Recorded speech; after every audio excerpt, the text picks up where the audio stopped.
Access for nanocellulites for full Earth coverage as Earth rotates. The very low population density gives a lot of opportunities around using all of that land that we have. That unique space access offering to all of the New England aerospace community and beyond. We have a growing community of space industry businesses, and we're home to 52 aerospace supply chain companies.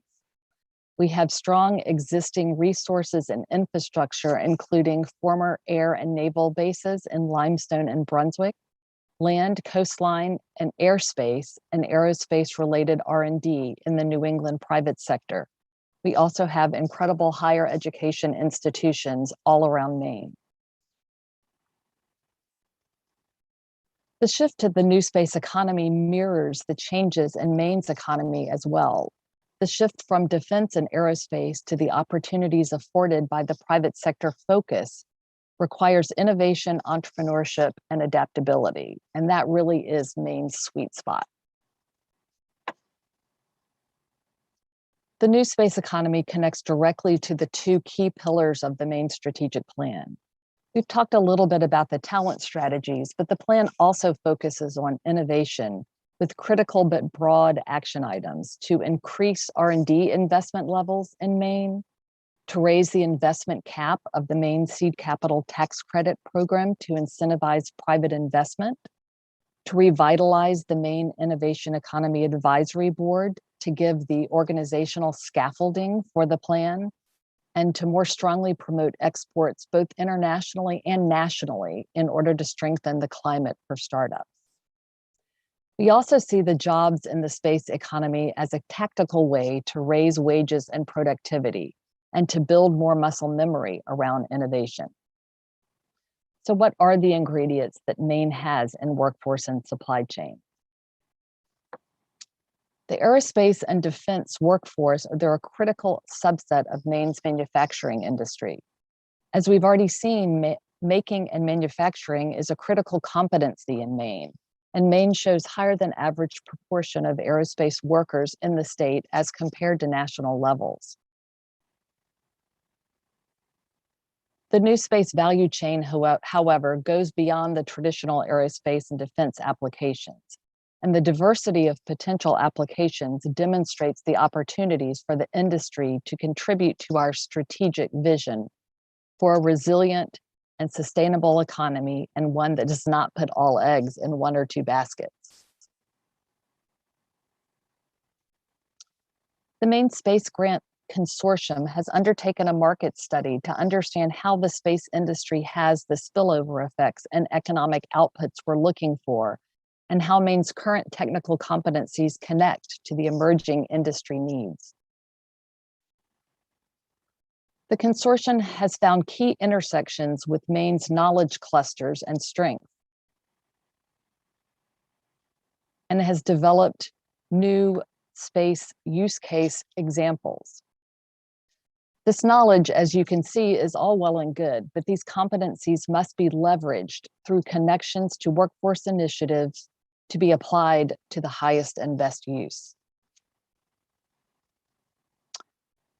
Maine's new space ecosystem has its own value chain framework with about 20 private sector companies and multiple education and R&D participants.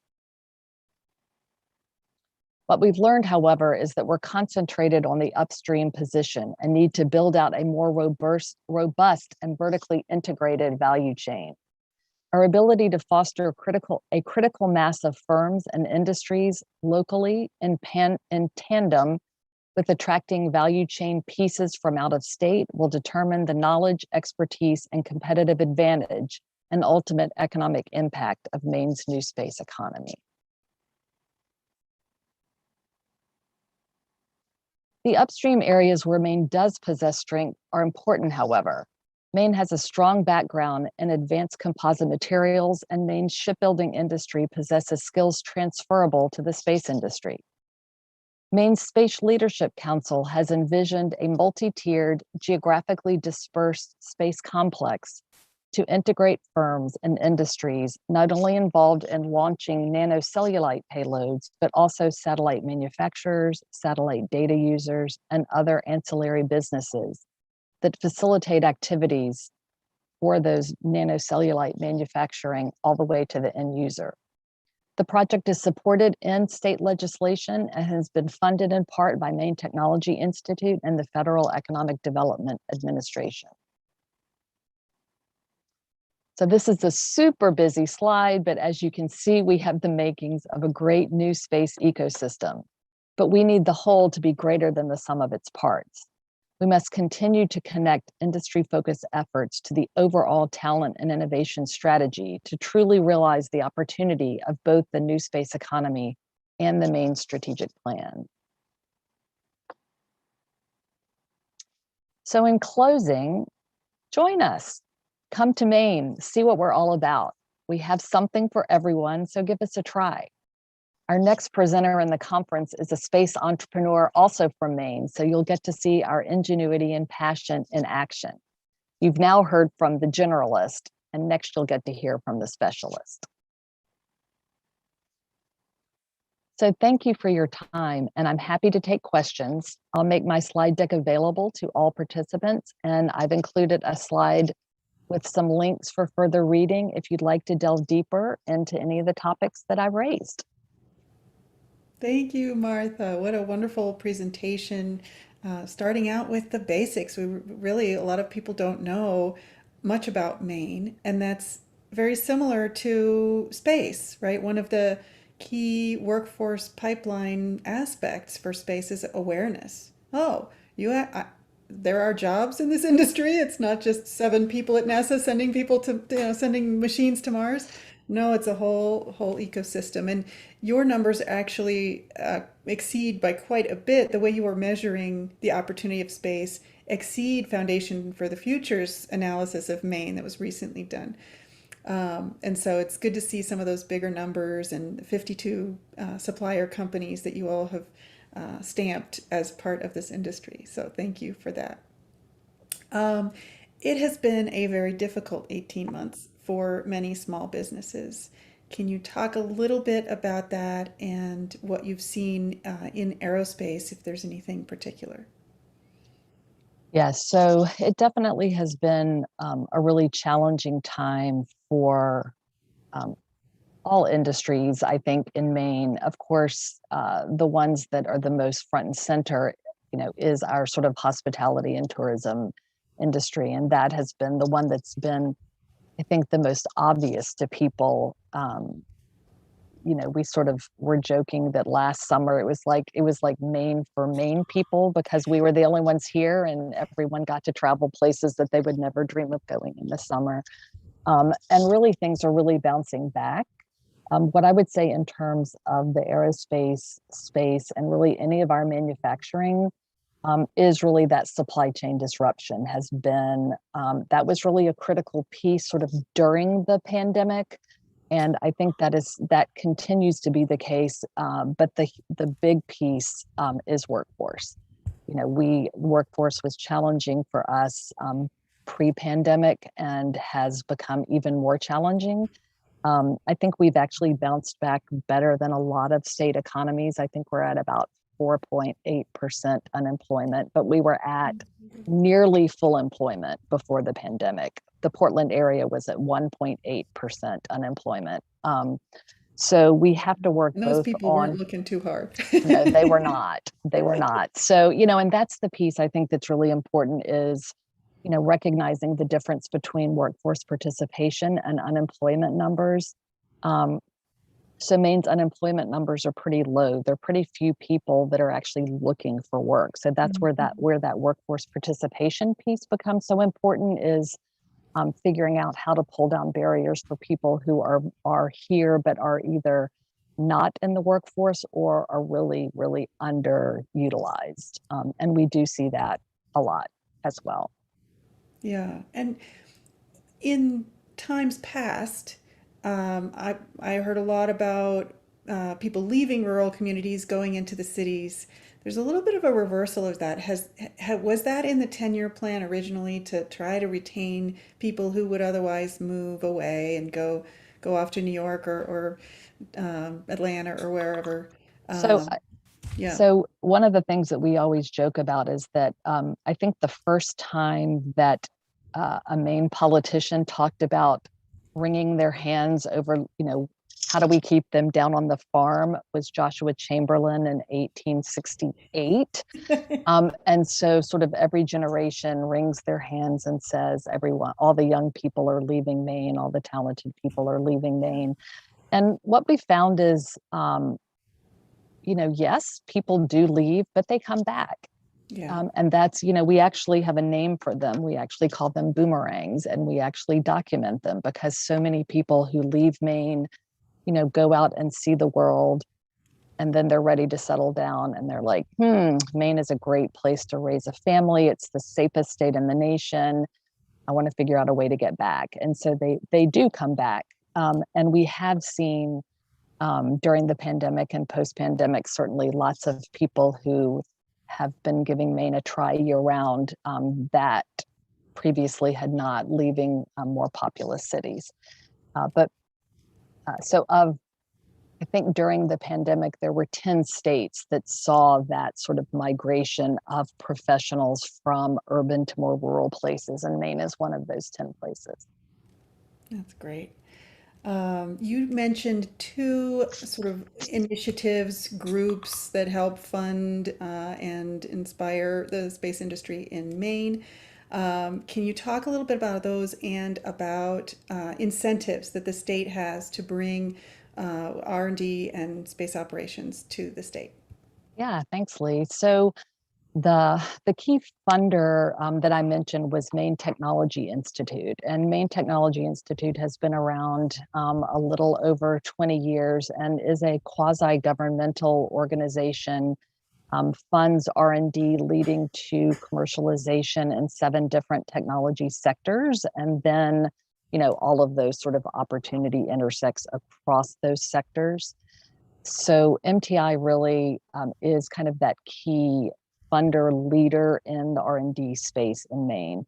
The nice thing, what I think is the nice thing about MTI is that it does a lot of early stage support. So early stage startups can get, sort of money for really early kind of customer discovery, prototyping, all of those pre-revenue activities that need to happen to really kind of vet, to vet an idea, and also provide support for people who are applying to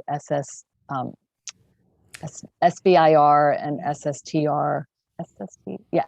Anyway, you know what I'm talking about. Anyway, Yes, so I got it. yeah, and so they provide technical support and grant support for putting in applications. The other piece we are working on, we are revamping our business incentive program at the moment and really looking some of the programs. Our key program is the Pine Tree Zone, which is really connected to job creation. But what we're really seeing is that we need to think about that a little bit differently. It's a bit of an antiquated program. So we're part of the strategic plan is really looking at that incentive package. But we do have sort of the traditional, R&D tax credits, R&D equipment tax credits, and sort of run the gamut for those pieces.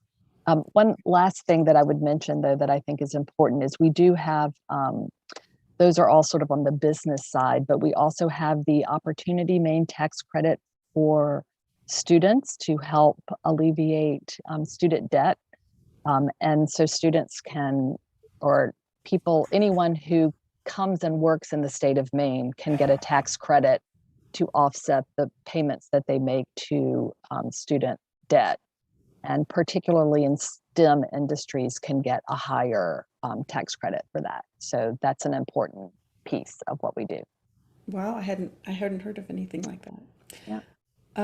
Talk a little bit about your centers of excellence, and maybe particularly the materials and maritime. People in the space industry often talk about the ocean industry, right? Space Yes. isn't really an industry. You can do all kinds of things through space. So Yeah.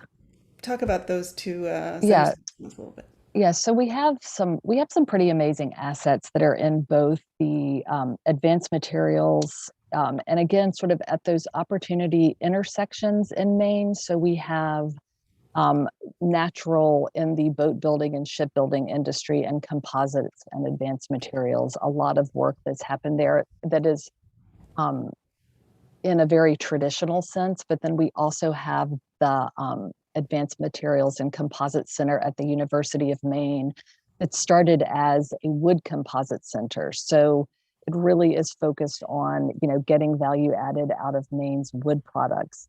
The University of Maine is actually the #1 producer in the world of nanocellulose, and then the country of Japan is second, just to give you a sense. So there's the University Wow. of Maine and the country of Japan. So we have a lot of R&D that happens in at those at the nexus there. And one of the other pieces I think is that we've seen is the looking at supporting the defense industry piece. The defense industry is very strong in Maine as well, and really looking at how we diversify that to commercial applications and markets as well is something that definitely happens, particularly with the boat building and ship industry piece.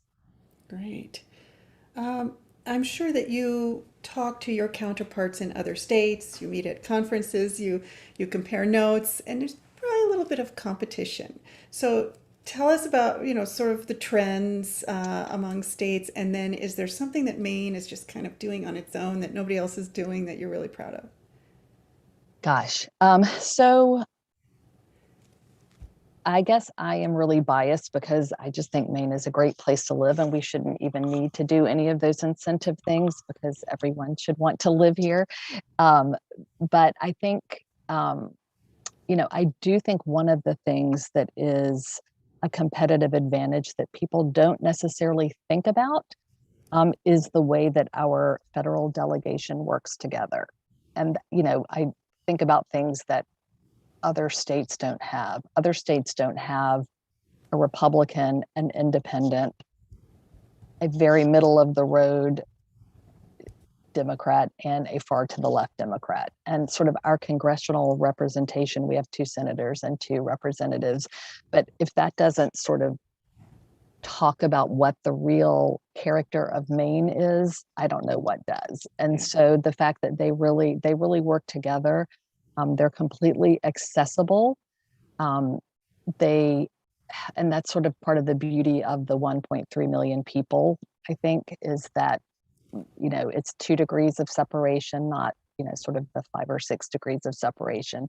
You can't have a conversation with someone in Maine without finding somebody's brother-in-law or cousin or somebody they went to high school with or whatever. So I think that is a really critical advantage to me, is that sort of Maine's being a big small town is Yeah. one of our real advantages. And it's that it's those um, intangible pieces. We don't compete on the financial piece. We're not going to outbid North Carolina for a space. That's just not. Mainers are way too practical for that. Great. Well, you read a lot, a lot. Um, Tell me if you've read a story that is set in space or has aspects of Mm. space or a character who loves space and what impact that had on you. So I would say that my favorite space books, and I've a little while back, is Mary Doria Russell's The Sparrow. So it is fictional, but it is a set of Jesuit priests who go to another planet. And it's a beautiful metaphor for sort of um, how cultures, when they, even when they are trying, don't understand what they don't understand about each other and how catastrophic that is. So sort of the people on the inhabitants of the planet, how they understand or don't understand the Jesuit priests is a great story. So Thank you that's so my much for space story. Well, I hope some of our audience will enjoy reading that. Thank you so much for sharing. And Yeah. that was a really, really helpful presentation for all of us on screen here today. Thank you very much for having me. And please feel free to reach out. And if you need to come have a lobster roll or, a micro brew, come our way. We'll head your way. I'll be back next summer. Sounds great. Thanks, Lee. Thank you. Our next speaker, as Martha mentioned, is also from Maine. He will be an example of one of the businesses that she was talking about. Sasha Derry has 22 years of experience as the co-founder and CEO of Alt-E Store, where he grew the renewable energy system distribution company into $29 million a year business. Now Mr. Derry has set his sights on making space transportation greener, founding Blue Shift Aerospace in 2014. The company made history on January 31st of 2021 with the first ever commercial rocket launch powered by non-toxic, carbon-neutral, bio-derived fuel. Blue Shift will lower the cost and wait times of the emerging nanosatellite launch industry with a family of vehicles able to fly 30-kilogram payloads suborbitally and orbitally. Sasha, thank you for joining us today. Thank you, Lee, very much for having us. Really appreciate the opportunity to share what we're doing here, also in Maine. Yeah, so as Martha said, we're a gritty state doing some adventurous things here in Maine. And I would add, Lee, come to Maine not only for the microbrews and the lobster rolls, but next year, a full all the way to space launch of commercial payloads off the coast of Maine. Yeah, so there's much to be had here. I think it's a nice alternative to dusty deserts and launches. So yeah, as you heard, Blue Shift Aerospace, we are the first company. We made a record, world record on January 31st this year, being the very first commercial company to launch a rocket powered by biofuel. I'll just say that you hear the word biofuel kind of slung around in many different transportation sectors, and ours, I think, is uniquely, not only is it derived from plants, but it is very close to carbon neutral, and probably most importantly to those same lobsters and those lobster rolls you guys want to have when you come up to Maine someday. It is non-toxic, which I don't think we can say about many fuels used for rockets today. So our mission here in Blue Shift is really to provide our customers with more control, lower costs for developing their payloads to send to space, and fundamentally doing it in a more Earth-friendly way. And changing the dialogue for how we do transportation for space. And I'll just remark that our focus is on payloads, not on people to space. Our vision is to empower humanity's access to explore and develop our economy to space while protecting that of which I consider my favorite planet of them all, our home planet Earth. So what we encountered as an aerospace company, we did a customer discovery process. Actually, it was funded by NASA a number of years ago. And we interviewed customers, suborbital and orbital customers in the nanosatellite space. And nanosatellites, by the way, are literally, if you don't already know, I think there's probably as many people who do, literally are as small as what I have in my hand. This is a 3D printed model of an actual nanosatellite, very small, I think it's this tiny. And there's a blossoming industry for these to provide broadband communications, more traditional communications, Earth imaging, and other new space enabling technologies in low Earth orbit. But right now, if you want to launch something like this in space, pretty much you have trains or buses to space. And if you think about in terms of the world of transportation for you as a person, planes and trains are great, except for when you want to get somewhere specific and you want to go there, let's say this afternoon. You're really limited, and you can get there a lot more cheaply by a train or a bus, but you are completely out of control when that leaves. Well, we're looking to provide a taxi service or Uber service, or you can say your own personal car service to space for these tiny satellites right now who are relegated to the back of the payload bus. and are usually secondary, if not tertiary customers, and have no effect on the decision making for these rocket launches. So because of what we're providing, because of our technology, and because we're going specifically after this market, we're going to be able to enable these tiny satellite customers to do a lot more than they can do today in space. And because they're not having to fly on man-rated missions or rockets that can potentially, not even have, but potentially have humans on board, we can allow them to do a lot more science, do a lot more technology, do things that are frankly a little bit more dangerous for humans, but absolutely not dangerous at all for a rocket. And we heard loud and clear from our customer studies, that's what they wanted. They wanted to have control, they wanted to say when, and they wanted to do a lot more things than they can do today by launching from the bigger rockets that are available for launch today. And then uniquely, what we found is that a lot of customers want to do what's called a polar orbit. About 50% of them want to launch around the Earth, going from the North Pole to the South Pole, North and South. And this is particularly useful to the communications market, as well as Earth imaging. And then last but not least, we heard this painful story over and over again, whether it was students or professors or small startup companies going out of business, graduating, leaving jobs. By the time that their satellite was promised, the difference between the time when their satellite was promised to be delivered and when it was actually delivered, if ever delivered, people have long moved on. Or in the case of many small companies, completely their businesses have folded, or they had to ask for much larger sources of funds from their investors, things that investors generally don't like. So what our company is doing, not only through the green fuel, which makes it a lot easier to develop a rocket, but our rocket technology uses fundamentally half the complexity, or has half the complexity of traditional rockets in terms of valving, plumbing, et cetera. And because we're going to be recovering our rocket and rocket stages up to the first or second stages, we're able to significantly reduce our costs. And then importantly, because we're going to do it from the hub of Aerospace, as I'm sure Martha must have said, I only caught the last 5 minutes, but because we're doing this from Maine, we're actually able to significantly reduce down our launch costs. This has to do with some of the siting parameters required by the FAA and, well, a whole host of things that allows us to really lower the cost by doing it here in Maine.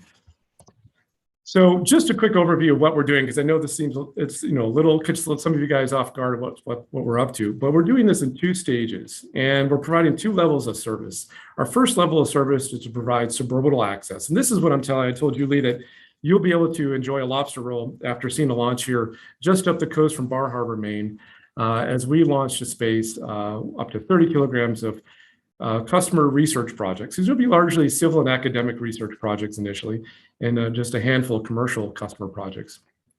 But we are going to be doubling the time that our customers, will be able to get into 0G. Now these customers are paying between $350,000 to $550,000 per payload, and we'll be taking 3 to 4 of their payloads up to space at a time. And so if we can literally double their time into space, we've been told that it's a game changer. And then by 2024 to 2025, we expect to be rolling out our orbital launch services with our Red Dwarf launch vehicle, which will be using exactly the same rocket engine technology that we are going to be using for Starless Rogue, that we're using for our suborbital launch services. And that's where we'll be providing polar orbit. And again, Maine is uniquely situated. Actually, I shouldn't say it again because I don't think I mentioned this. Maine is uniquely situated to provide polar launch services because we can fly due south towards the South Pole and then flip around to the North Pole without going over people and property. And you can't do this anywhere on the eastern seaboard. You can't do this in Cape Canaveral. You can't do this in Wallops. The only places it turns out you can do this from is Vandenberg, a military base in California. Very, very expensive for rockets to launch from. Extraordinarily expensive as a percentage of revenue for a very small launch rocket company to launch from, and then Alaska. So again, an incredible opportunity for the state of Maine. And for, of course, Blue Shift. Our team has grown so much just in the last, what are we in August, 6 to 7 months. We've grown from just a few folks on our team. I've counted over 22 individuals who are involved in our team, from employees to contractors. we have got a wealth of talent, and a significant chunk of that talent are folks who have aerospace experience, some of them a decade or more in aerospace companies that came to us and that grew up in Maine and were educated in Maine. And about half of our technology team comes to us from outside of the state and moved to Maine for that quality of life that we spoke of just moments ago.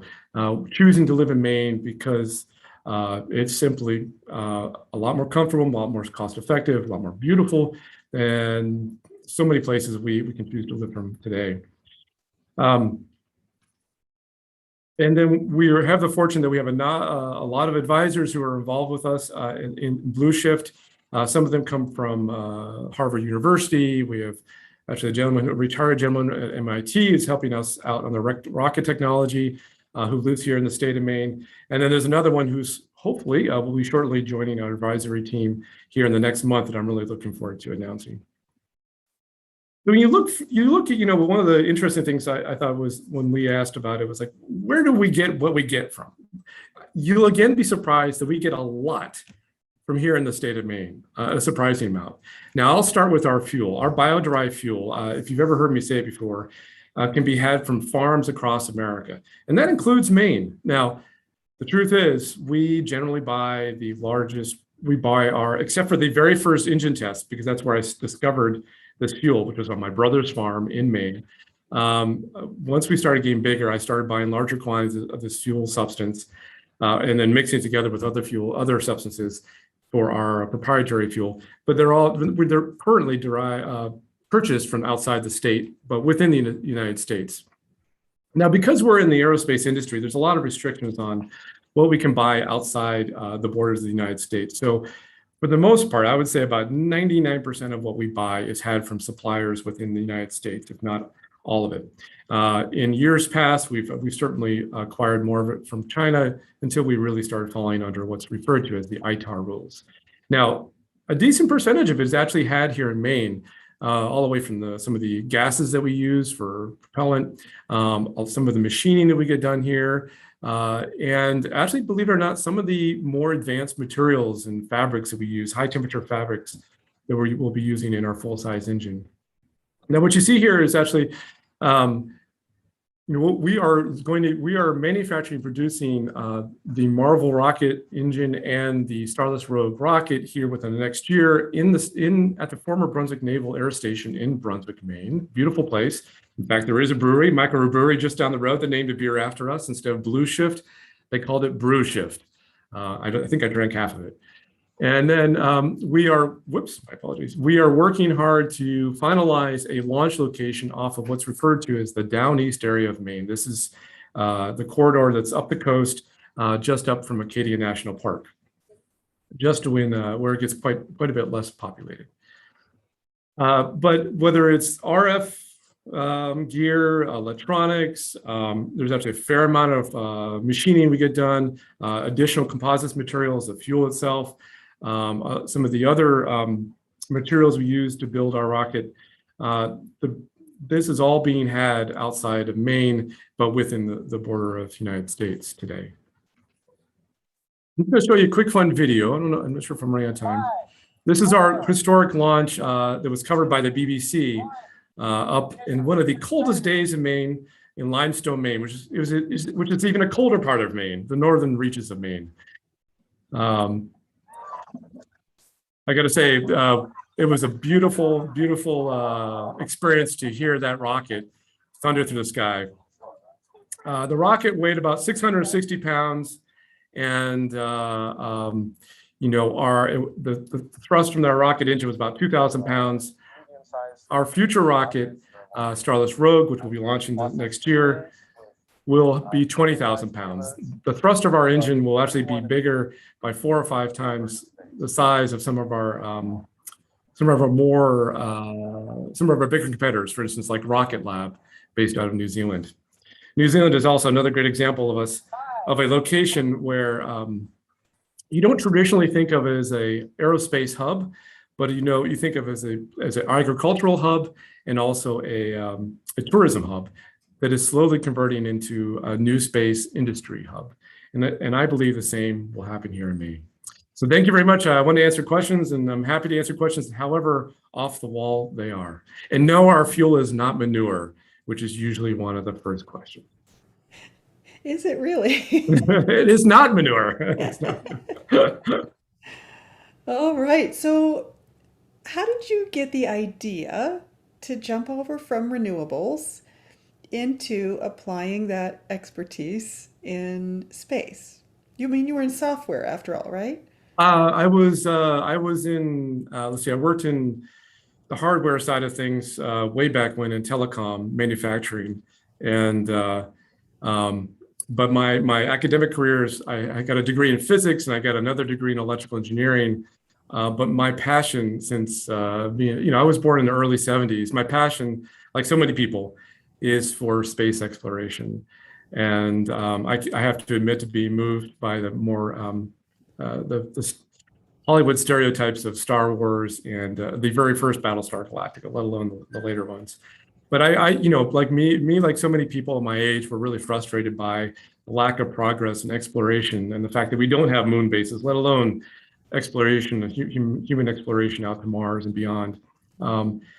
But I actually decided to dedicate about 3 to 4 years of my life just doing nothing, I should say spare time, doing nothing but reading graduate level books on aerospace, every paper I could on different types of rocket engines, and coming to the conclusion of the particular type of rocket engine, which we're using, a hybrid rocket engine, back in 2013.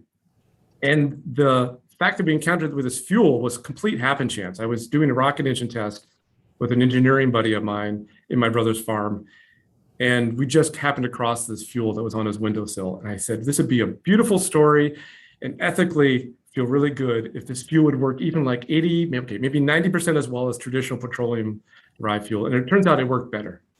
And it actually costs less per calorie or per energy unit as traditional rocket fuel, which is referred to as, it's like kerosene, RP1. Yeah. Well, it sounds like you certainly did your homework before embarking on this journey. And we continue to do so. Yeah. How have investors received you as a viable space CEO?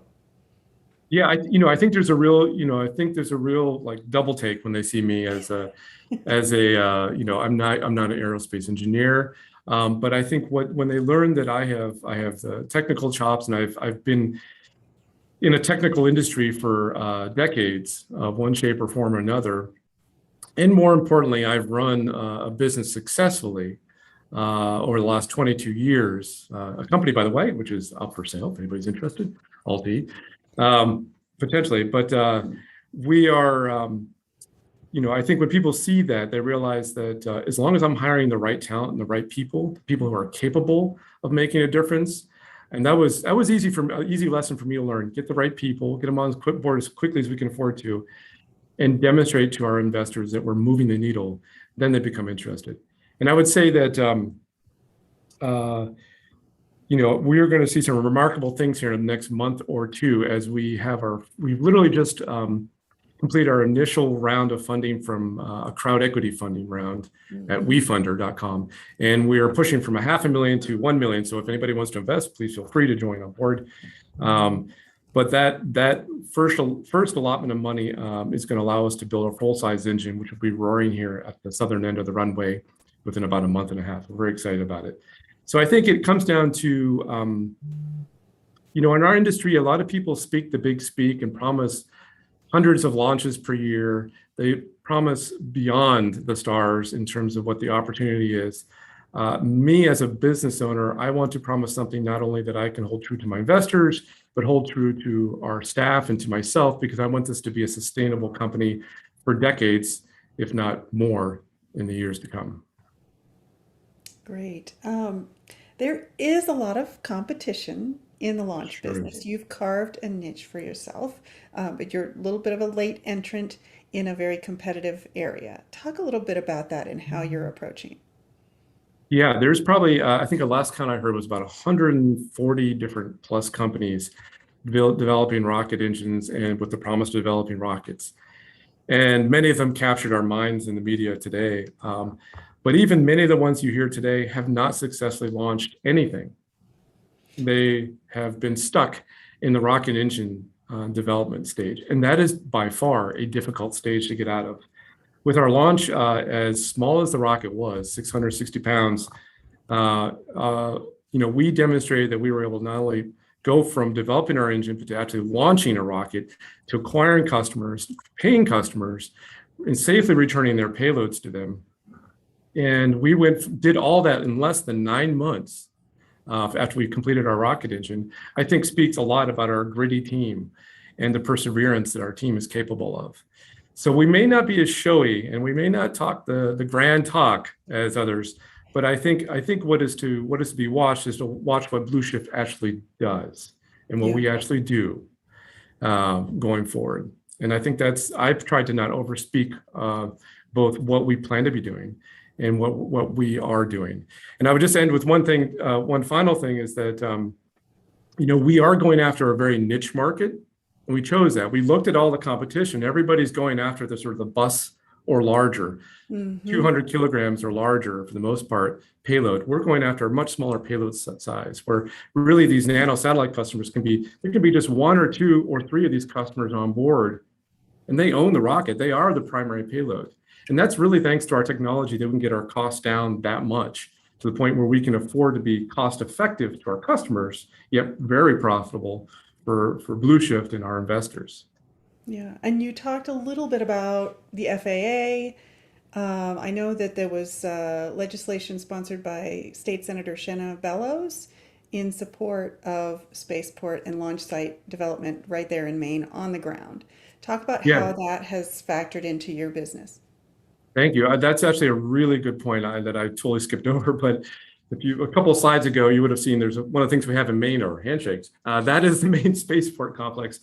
So a few years ago, the Maine Space Grant Consortium here developed the Maine Spaceport Complex.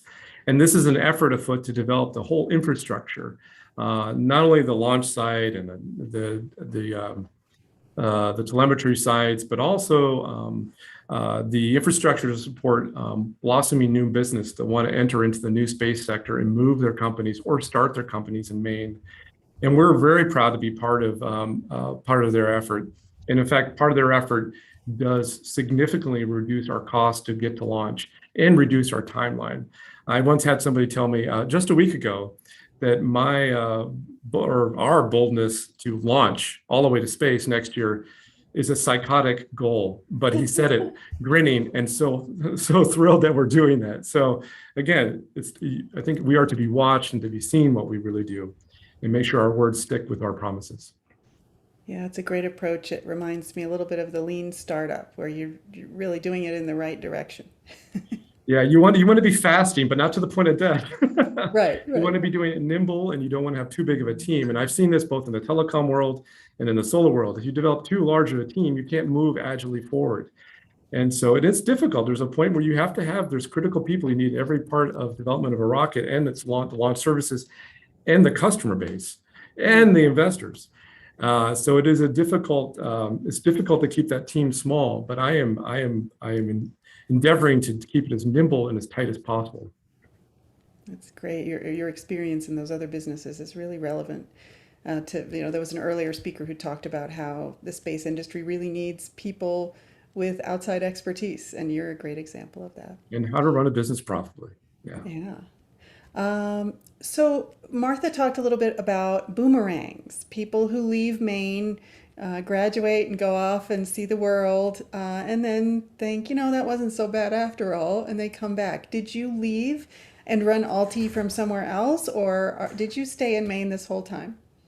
Yeah, I tried to stay in Maine. I went out to the Midwest for my physics degree, came back to Maine, couldn't find a job that had anything to do with physics. Got another degree in electrical engineering at the University of Maine, and then promptly left the state and didn't come back for 20 years, about 20 years. And I lived in Miami, New Jersey. I lived in Central America for about 8 years, in Costa Rica, and ran my company and had a number of offices across the U.S. and actually there in Costa Rica. We were sort of ready for COVID as a renewable energy company. We're a distributor and retailer and a small manufacturer of renewable energy goods. And we were ready for COVID, I think, well before COVID started in terms of allowing people to work remotely. Although our headquarters is in Massachusetts, we have offices in Ohio and also in California, in warehouses in Puerto Rico as well. But we learned very early on how to work remotely. But yeah, what happened is I miss my family. I miss the seasons. I miss the beauty of Maine. I miss the coastline. I miss the mountains. Can't say I miss the cold, but I've gotten used to it. You're burning all that rocket fuel just to keep warm. Yeah, and sadly, it's gotten not so cold over the last couple of years. I mean, it's a good thing, bad thing. But I am very glad to be back. And this landscape that you see in the background here in the presentation is actually off the coast of Maine, taken by a Maine photographer. That is quite literally what I hope to see someday with the rocket launch embedded. But Maine is a beautiful place to grow up, a great place to connect with the planet, and a great place to develop a love and passion for the universe, which is what I certainly did. And if it wasn't for my ability to see the cosmos and to see the Milky Way at night, I think my passion would have certainly been subdued for space exploration and the sciences. Yeah, light pollution, I think, taxes the inspiration of space for sure. It really does. Yeah, and I grew up in a rural town on a lake in Maine. And I think Maine inherently grows a lot of scientists. Just a lot of them leave and don't come back. Talk about, you're showing this picture of a possible offshore launch, but the launch that you did was on firm ground. Talk about your plans. Is there a plan to do offshore launches, or are you sticking with your primary location right now? Yeah, so we're in conversation with a number of different sites. We are looking at peninsulas and islands, and possibly a barge. Oh, that's sort of my last option for launches.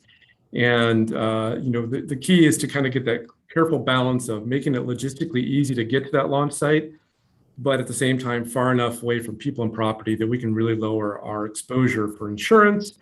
And there's other elements of building a rocket which really can increase in cost if we're too close to people and property. So if we can strike the balance just right, we can significantly lower our costs to launch our customers' payloads to space. So these are all happening, like I mentioned before. If you know where Bar Harbor is, Acadia National Park is, it's just up the coast kind of towards Canada. We did almost have an international incident, though, with Canada when we launched from Limestone, Maine. Limestone, Maine, while it's in northern reaches of Maine, is almost touching Canada once again way up there. It's about 5 miles away. Well, the Canadian version of the FAA found out after we launched that we had launched and was not happy with the US FAA that we launched, and they didn't let them know. So we assured them that we wouldn't have screwed up Justin Trudeau's day by landing a rocket in Canada. Let's see. So this family that you've come out of, so you've got you in physics and electrical engineering and hardware, software, and now rockets. And your brother is a farmer, but he knows enough to sell to fuel companies. So talk a little bit about his business and Sure. how the two of you have taken these different paths. Yeah, he's actually a physics major too. I wouldn't doubt it. Yeah, and he went to the same school I did. And again, love and appreciation for the universe, Yeah. and a lot of curiosity. He actually went into programming, and I initially went to programming, but he found the calling, that kind of runs deep in our family. We're our ancestors, my grandparents are farmers, and he certainly had the calling. He went to the way of organic farming, did that for a number of years, and is now an agricultural teacher at a local high school. But this particular fuel substance, I don't think he thought this was a fuel. That's all I can say about it. The one that we found on his windowsill.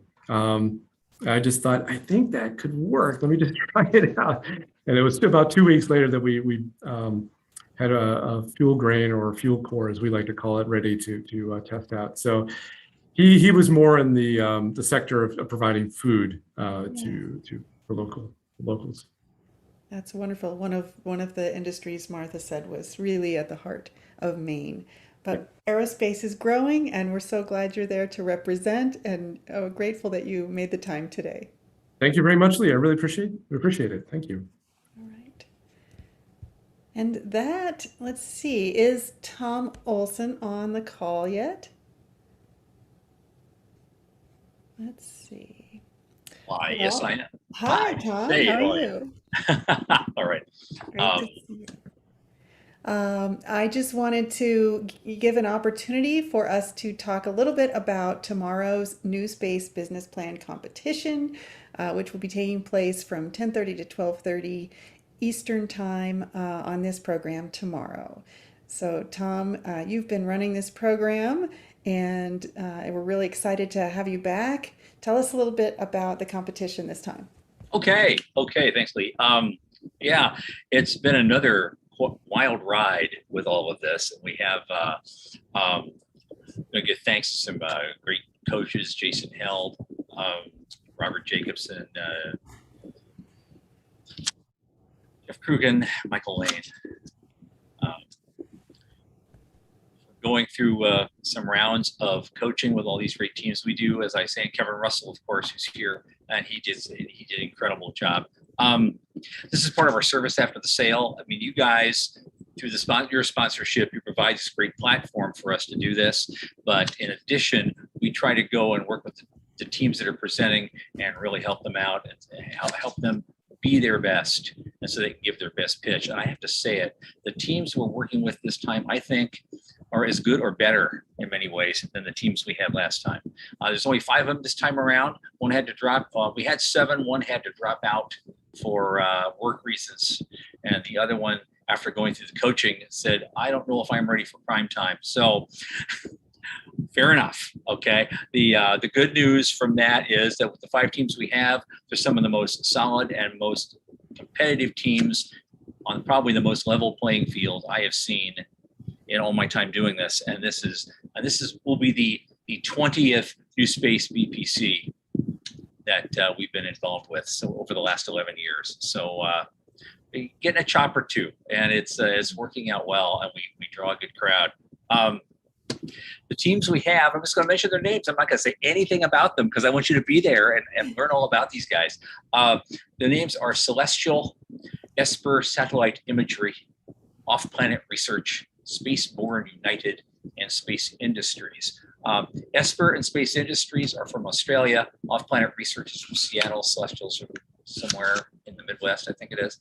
And Spaceborne United is out of the Netherlands. So we're going across 14 different time zones around the world to do this, and so it's going to be a really, really interesting event. I know we don't have a lot of time, but I want to make sure you all have a good introduction to our judges for tomorrow. And I see one here. I see Eva Jane is here. I want to start with her. Eva Jane Lark has been a judge before and a coach before and a lecturer at our boot camp events before, and she's absolutely amazing. She's the vice president and wealth advisor with BMO Nisbet Burns in Ottawa, one of Canada's largest full-service investment firms. And so for 25 years, she's provided expert advice to her clients on a variety of investment and wealth management issues. Now, she's had a childhood passion for seeing humanity live and thrive beyond the Earth. Eva has researched the state of the space industry. She's presented papers at many space conferences starting way back. That's when I first met her. It was about right around the 2006, 2007 times. And we were all plying the conference circuit back then and all trying to do our bit to improve the industry and offer some teaching events here. I think it worked. Yeah, I think it's working great. All these years, it's taken us 20 years to become an overnight success, but here we are. But Eva has been invited judge for, again, as I said before, she's been a keynote speaker, a moderator, a panelist. She's also been involved in something called the Space Investment Summit, which we hope to revive again very soon. And I hope Eva will take part of that. She has written a lot of papers. She's discussed a lot of topics, including space-based solar power, ISRU, and space mining. And she just has a lot of keen insights as an observer of the emerging new space market. I'm just really, really happy to have her. She's an active investor in publicly traded space companies and has been an angel investor and is now in the new space industry as we know it. Our second judge for tomorrow is a guy I just met a couple of years ago, and he's become a really good friend very, very quickly. He's been in IT most of his career, like I was actually, but he got into the space business side of things just a while back. I met him for the first time at the New Space Conference in Seattle in 2019, where he went to our Space Investment Summit, and he was all in, and he just wanted to be involved somehow. And so I got him into coaching for our events, and finally I wanted to kind of turn the wheel a little bit and says, Dave, I want you to try your hand at judging this time. His name is Dave Hynek, and he is a serial entrepreneur and a business thought leader, and he's a subject matter expert for a major corporate platform called NetSuite. And he runs a consulting company around this that does very, very well. But he spent the last 4 decades at the forefront of unlocking competitive advantages that new technologies enable. So he's a natural for this stuff. He's just a natural for it. He's founder and president of his company called Business Fitness, which is a NetSuite success agency, as he calls it. It's based out of Milwaukee, Wisconsin. And they've been helping high growth firms, and their services range from implementing NetSuite or assisting companies in getting most out of the software. Our third and final judge, who's also someone I've known for many, many years and is a great friend. I was really glad that he was able to join us this time around, is named Amaresh Kalapara. Now, since 2006, he's been advising and assisting a new generation of space entrepreneurs in the world of venture finance. He's been a judge at several of our competitions over the years, but he truly feels that we are today at an inflection point for the space industry development as a whole. And over the next 5 to 10 years of industry growth is going to dwarf everything we've done for the last 60. And I'm in agreement with that assessment. I think that's actually going to start happening. It's happening now. One of my shows I did with David Livingston, I think it was at the end of 2018, I said, I think the 21st century actually started not on January 1st, 2001, but on February 6th, 2018, when Elon Musk flew the first Falcon Heavy and landed 2 boosters simultaneously. I think when the historians 100 years from now write the history of the 21st century, they're going to point to that and says, yeah, this is where it started. That everything we know and talk about now in the 22nd century started with this event right here. And we've been through that ringer with New Space together, Amaresh and I, and Eva, and now David has joined us. But Amaresh he has a multi-talented guy. He ran a company. He's a founder and a managing partner of a company he founded long, long ago called Earth to Orbit LLC, which is an advisory firm to the satellite industry that helped spearhead the launch of commercial satellites in India. And he worked as a strategic consultant to a lot of new space companies. And so he's advised a lot of interesting firms like Vulcan Aerospace and Space Adventures. But he's also an Emmy-nominated VR producer and a space industry executive. He led a project at Facebook's VR company Oculus called Mission ISS, which was conducted in collaboration with NASA, and is a true-to-life VR simulation of everything that goes on in the ISS, which is pretty amazing. I didn't know he was involved in that. That's kind of surprised me. I read that now. But today he is Chief Revenue Officer of a company called Off-World that you may have heard of. He's creating markets for autonomous robotic workforce, beginning with large-scale deployments on this world and eventual applications in space, doing mining and other kinds of operations. So those are my judges this time around. I have never been happier to have them all in one place. And I'd like to thank them greatly in advance for what they're going to be doing, because I did my best to make their job as hard as I could possibly make it this time around. Well, it wouldn't be fun without that, right? That's right. Tom, it's just been so much fun to be part of these and watch them in real time and then celebrate with the winners. We'll have Brett Peterson, one of the winners recently, introducing you tomorrow. So Oh, we get great. to highlight. It's sort of like Miss America hands her crown to the next. Really Here's looking a forward to visual I that. don't want to see. But okay, It's been a cool. great partnership. Thank you very much. Great. I've been enjoying it. And thank you guys again for all that you've done to help move us along too. Great.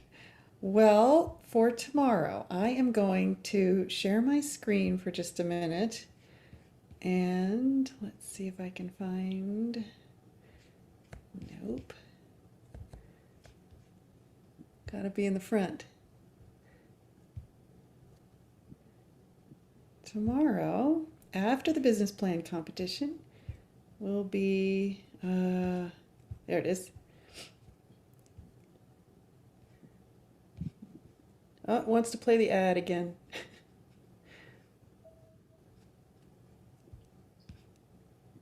Are you seeing the video playing?